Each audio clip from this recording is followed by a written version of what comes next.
எல்லாருக்கும் வணக்கங்க.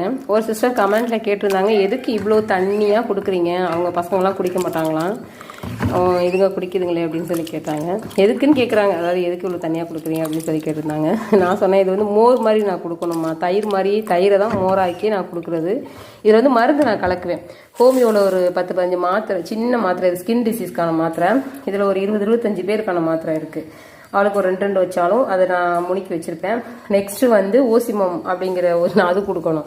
அது ஒரு 50-60 சொட்டாவது நான் மொத்தமாகவே விட்டுருவேன். ஒரே இதிலையே கலந்து கொடுத்துடணும்.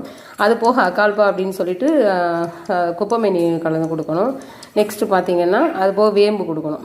இந்த 3 மருந்து கொடுத்து இந்த டேப்லெட்டும் கொடுத்தா தான் இந்த மோர் வந்து சரியாக அதுகளுக்கு போய் சேரும். சாப்பாடுன்னு வச்சுக்கோங்களேன், வேகுன்னு சாப்பாடை மட்டும் தின்றுங்க, இல்லை தண்ணியை ஒரே அலையை குடிச்சிட்டு உட்காந்துருக்குங்க. இன்னொன்று தனித்தனியாகவும் நான் வைக்கவும் முடியாது, நிறைய பேர் இருக்காங்க இல்லையா, அதனால் தனித்தனியாகவும் நான் வைக்க முடியாது.